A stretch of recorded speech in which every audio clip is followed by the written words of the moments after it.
He was charming, photogenic, and even won a spot on a national game show. But behind the smooth talk and the smile was one of the most disturbing serial killers in U.S. history. This is the true story of Rodney Alcala, the man who appeared on the dating game while hiding a dark secret. Welcome to Last Words Lounge, where every whisper tells a deadly tale. In the summer of 1978, the stage was set for love. 3 bachelors were paraded before the eyes of the public. One would leave with a rose and a second chance at romance. Contestant No. 2 was good-looking with longish brown hair, an easy smile, and a devilishly handsome face. His name was Rodney Alcala. For those watching, Alcala's like a guy who could be trusted with keys to a kingdom. What they didn't see were the secrets hidden beneath his skin. For Alcala, the show was just another conquest. He had appeared on other dating shows and had been rejected.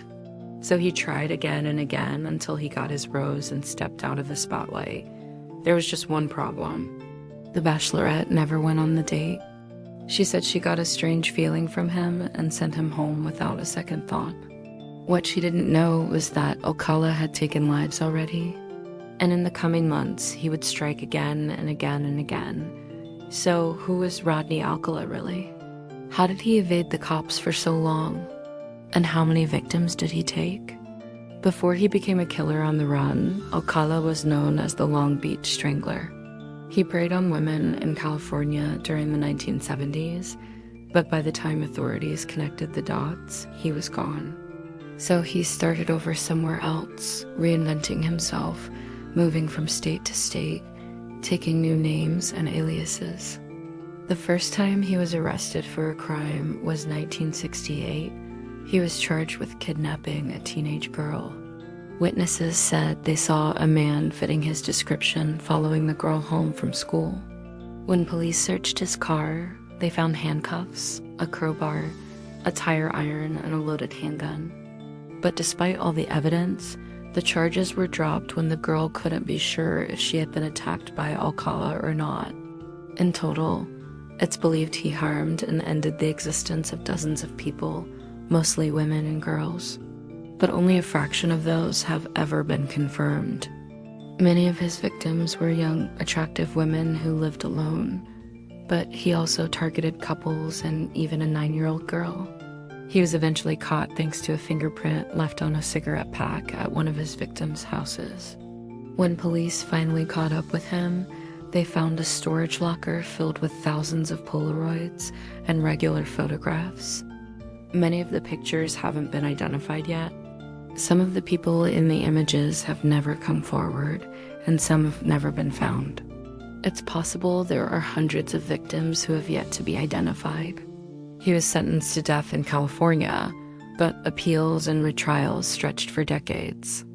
In 2021, he died in prison at the age of 77.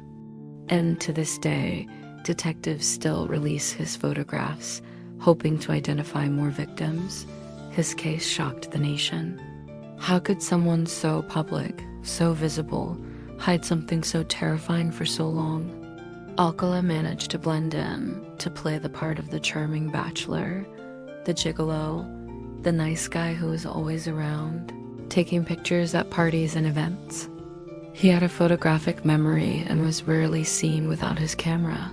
He used it to make conversation, to flirt, and to fool his victims into thinking he was harmless. But his photographs were anything but. After his arrest, more than 100 women came forward, saying that Alcala had harassed them, had tried to trick them, or had attacked them. Most of these women were young and attractive, but one was 69 years old. His motive, according to those who knew him, was simple. He just wanted to be wanted. He wanted to feel wanted.